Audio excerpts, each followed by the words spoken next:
stable reaction. So by fusing tritium and deuterium together, we create a stable reaction that creates a massive amount of heat. Bob's your uncle. Everything's great, right? Let me make sure that my stream is still like not totally fucked. Right, everything's great, right? Yep. It's okay. So, so when we hear about the concept of cold fusion, that is being able to create a fusion reaction at not super hot temperatures, because it's the amount of heat that we generate that takes so much of the energy out, doesn't make it sustainable. So guys, we're gonna take a quick break here because I know the stream just dropped. We lost a lot of people, which fucking sucks. Sorry about that. We're gonna take a quick break.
Sure what happened there. OBS just decided to completely shit on me before kicking everyone out of the stream, so my bad. Anyway, we're just going to dive right in this video. It's super cool. This reactor is one of our more exciting attempts at getting a fission reaction working. So this video is kind of an interesting concept to reality video, and then we're going to dive a little bit deeper here. This is the story of an idea. The idea of confining a plasma with a temperature over 100 million degrees, 5 times hotter than the core of the sun, in a magnetic cage produced entirely by a system of current-carrying coils outside the plasma. We call this plasma cage a stellarator. The stellarator must have the form of a donut, referred to by physicists as a torus. Particles which find themselves within the cage must follow its magnetic field lines to a first approximation, and if the field lines are bent so as to form closed surfaces in space, then escape becomes impossible, and particles can only repeatedly circle the torus. Shaping of the magnetic surfaces plays a key role in determining the properties of the stellarator, allowing simultaneous improvement of plasma confinement and stability. So the idea here is that the stellarator, or the reactor, needs to be able to send plasma in a loop. Okay, it's kind of like a particle accelerator. You're shooting a bunch of shit around in a circle, and you want to be able to contain it, right? But as I'm sure you can imagine, particles in the real world don't just follow a simple torus or a simple donut shape. And when they look at ways of using magnetism to confine that plasma, because that's something we can do, we use super powerful magnets to control the flow of the way this plasma goes through a cage, which you guys will see in a second. It gives us the ability to understand the best shape for that. And that's where the actual crazy shape of this stellarator comes from. Determining the ideal shape is far from simple, however, and only became possible at the end of the 1980s using a computer-aided optimization process.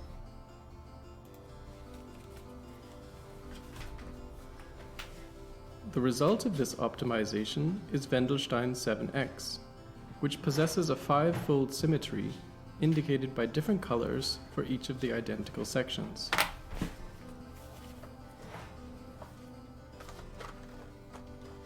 Only the outermost magnetic surface is visible at the moment, but there are countless additional surfaces within. If we cut through the torus, we see the puncture points of representative field lines, which form some of these surfaces. It is important to note that each surface is well separated from its neighbors. making the concentric structure of the magnetic cage apparent. So this is really interesting. It almost looks like a fingerprint, eh? And essentially, oh, sorry guys, this is how you, sorry, I'm opening people's profiles here by accident. Where did that video go? I'm so lost right now. So it looks a lot like a fingerprint, right? Which is kind of cool because it illustrates that there is an incredible intricacy in the pattern to these magnetic fields, and they follow a certain natural order. And we've been able to use computer topography to essentially understand how to best manipulate these magnetic fields. Only in this manner is it possible to contain the enormous thermal energy of the plasma for a sufficient length of time.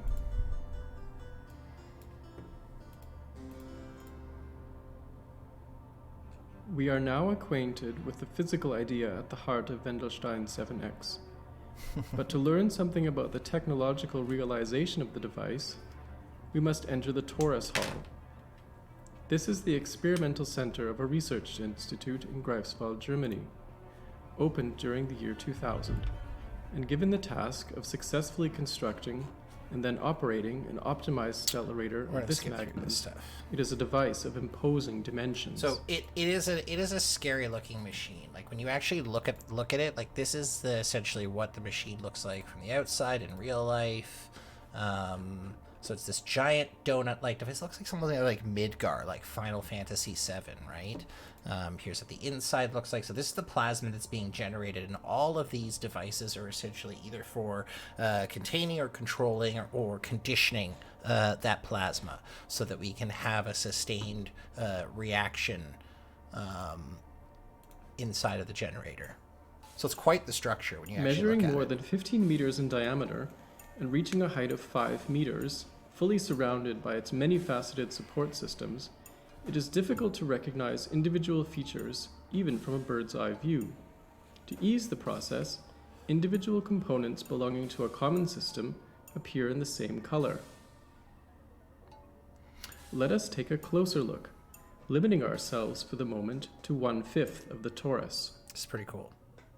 Innermost is the vacuum vessel, which in its shape follows that of the magnetic surfaces which it will encompass. Right, so they modeled the magnetic field and what it's going to look like, and then they built a vacuum chamber to contain the plasma inside of that. We're going to skip through a lot of this. What they then did was put these incredibly powerful superconductive magnets. In order for these magnets to achieve a level of superconductivity, they need to be cooled, greatly cooled, in order for them to be able to do their job, right?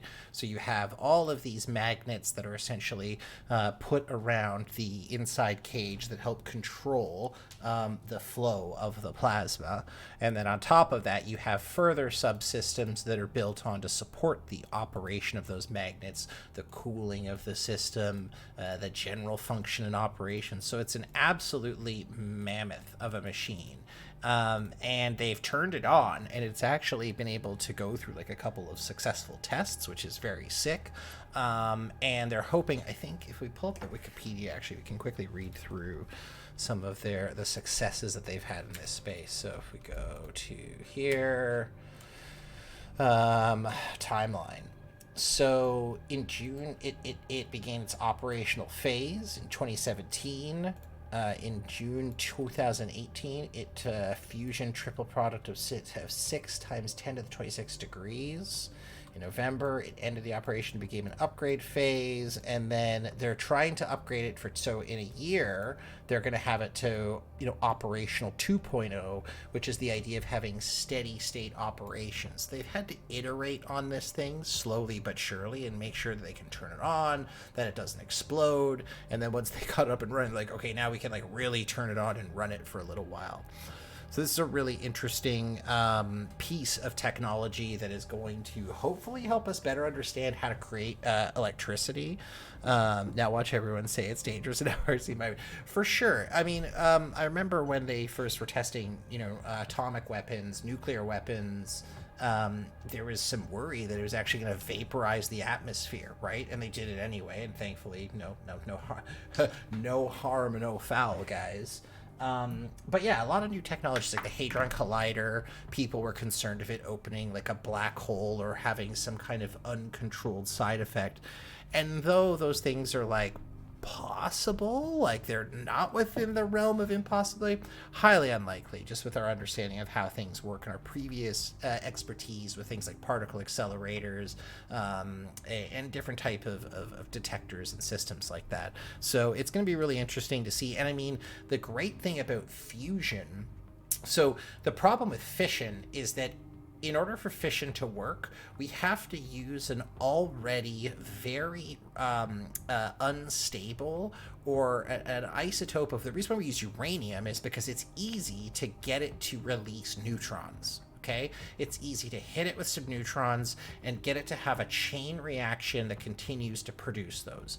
The problem is that the fuel that or the byproduct of that chain reaction that's left over is more highly charged uranium that is constantly releasing more particles. So the byproduct of fission is radioactive waste that's fucking terrible for the environment. Shit, fission power as it is very green. Nuclear power is one of the greenest energy technologies that we have on the planet, but you know, until we have ways of better managing the waste products and, you know, not having a fucking Fukushima or a Chernobyl happen, then, you know, it's obviously always going to have its bad rap. But fusion, what's interesting, a fusion is the byproduct is like steam and like it's like literal water, like and helium. Like there's nothing bad that comes out of the byproduct of these reactions. And so, you know, if we can find a way of having a stable fusion reaction and keeping enough,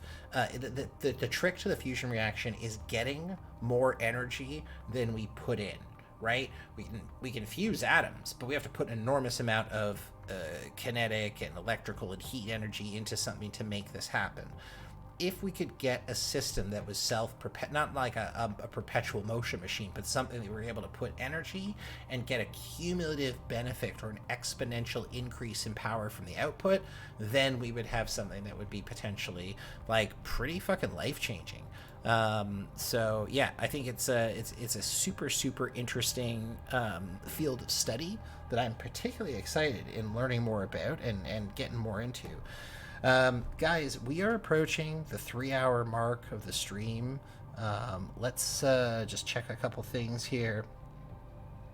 Yeah, like what we would do is we would have many of these reactors that would have, you know, safe, controllable fission reactions, and they would be able to. They also like fusion power. The output is far more intense than fission. Like you get a lot more electricity out of you get a lot more bang for your buck. And so, you know, you could build smaller reactors that had way more impact or way more ability to deliver, you know, power. And I mean, you know, again, there's other technologies that we can augment like that, whether it's solar, wind, hydroelectric. Like there are solutions to a lot of these problems, right? It's about understanding how those different technologies can be applied, much like we do in my profession in the IT world, right? Like we have a problem to solve and we find a mesh or a patchwork of solutions that allow us to deliver those services to our clients. So, you know, it's a way to go. It's a way to go. Guys, I hope you're having fun in the stream. I'm having a really good time chatting, hanging with pals, talking about science. I think we've got a little bit more to go here in terms of videos that I wanted to dank me H3. I have a couple more videos that I wanted to get through tonight on the physics front. I think we'll just end it with this fun unsolved. Oh, no, I remember what I want to do. Fusion.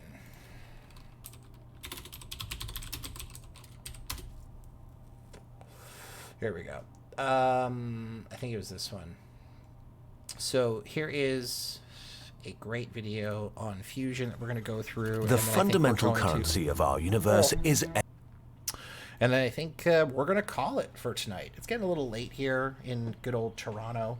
It's been a really great time hanging out with pals and talking about science and flying through space. And it is definitely not going to be the last. We're going to keep this up. And every, Tech Talk Tuesday is time to kick back, hang, and talk about science. So please come back. Let me know if you guys have fun, and you know, let's keep going here. Energy. It lights our homes, grows our food, powers our computers. We can get it lots of ways: burning fossil fuels, splitting atoms, or sunlight striking photovoltaics. But there's a downside to everything. Fossil fuels are extremely toxic, nuclear waste is, well, nuclear waste, and there are not enough batteries to store sunlight for cloudy days yet. And yet, the sun seems to have virtually limitless free energy. Is there a way we could build a sun on Earth? Can we bottle a star? It's a great question. Very good question.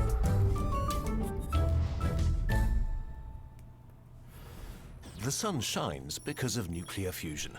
In a nutshell, fusion is a thermonuclear process, meaning that the ingredients have to be incredibly hot, so hot that the atoms are stripped of their electrons, making a plasma where nuclei and electrons bounce around freely. Since nuclei are all positively charged, they repel each other. In order to overcome this repulsion, the particles have to be going very, very fast. In this context, very fast means very hot. Millions of degrees. Stars cheat to reach these temperatures. Yep. They are so massive that the pressure in their cores generates the heat to squeeze the nuclei together until they merge and fuse. Yeah, they're just these objects in space are just so large, in that the pressure alone is like, it's like just condensing down and causing these vibrations. So it's not that the star is hot because it's on fire. It's hot because of how big it is and because of the fusion reaction that's going on.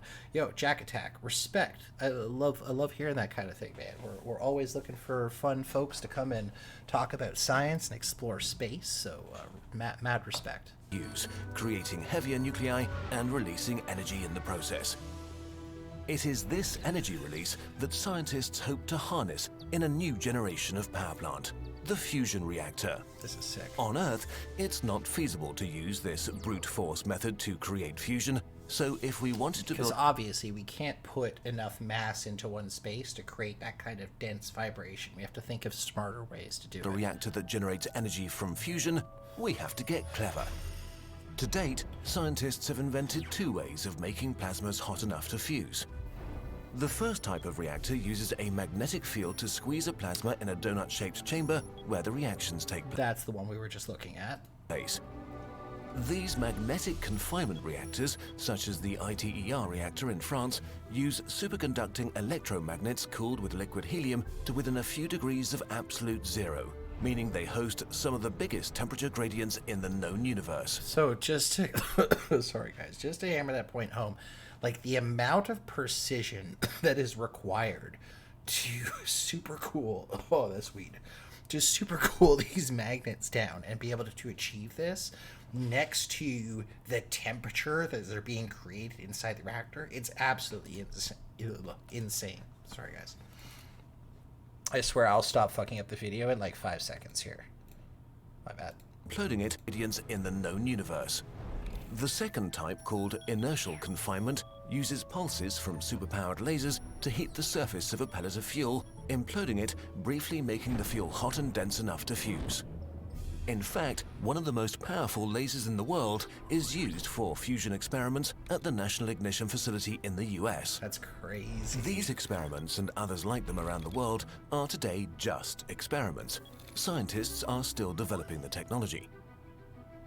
And although they can achieve fusion, right now, it costs more energy to do the experiments than they produce in fusion. That's the inherent challenge. The technology has a long way to go before it's commercially viable.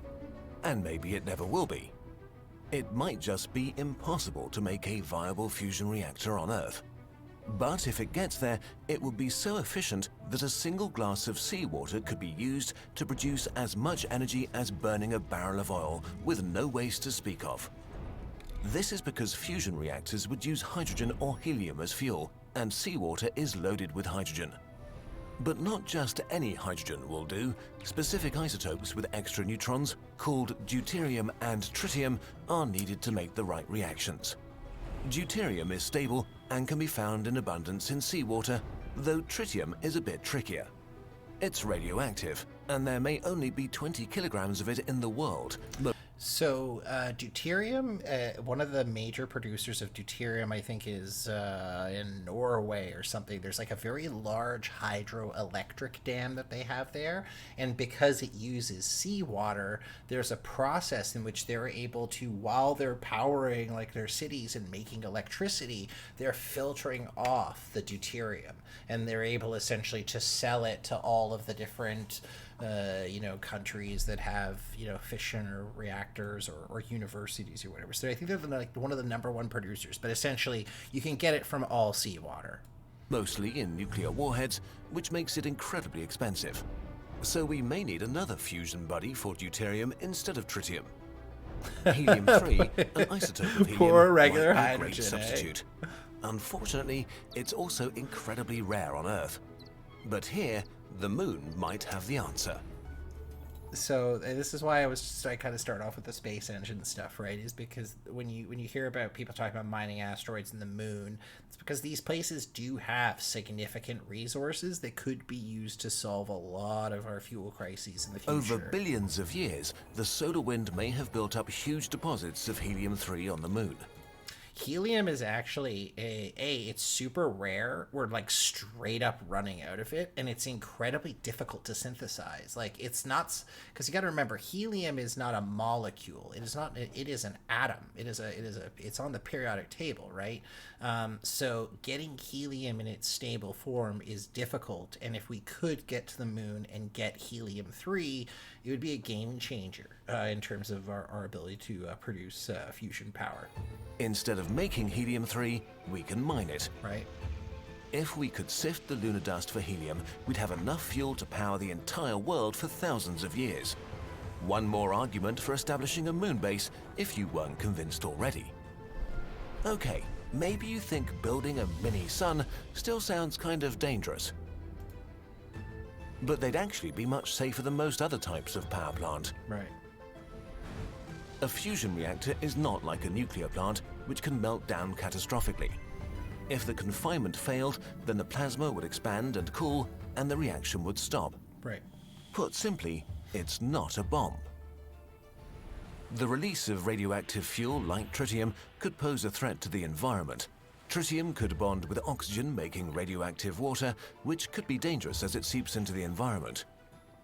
Fortunately, there's no more than a few grams of tritium in use at a given time, so a leak would be quickly diluted.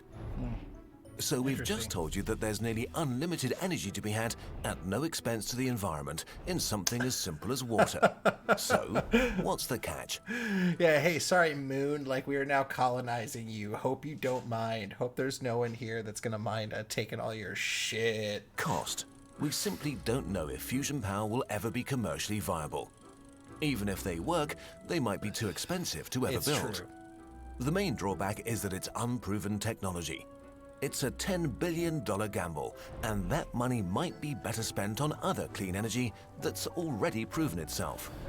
So to this point, I would agree. Like, I think it makes much more sense to invest in transitioning our current energy grid onto more sustainable methods of power for obvious reasons.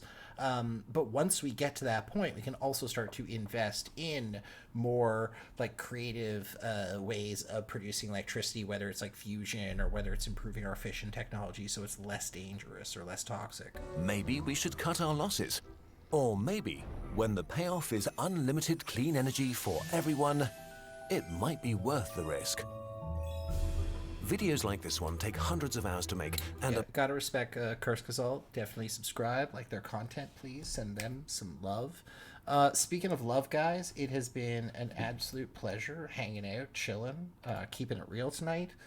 We did a nice little 3 hour and 10-minute stream, which ain't too bad. Hopefully, I think maybe next Tuesday we'll take it a little bit further. We'll have some more topics lined up. I had a bunch of stuff that I wanted to get to talking about, mostly around tech IT stuff. We'll save that for next time. Lots of fun AI related conversation that I hope to rope you guys into. But please come back, hang out, check out the channel. Love to see you guys, and as always, be well and peace.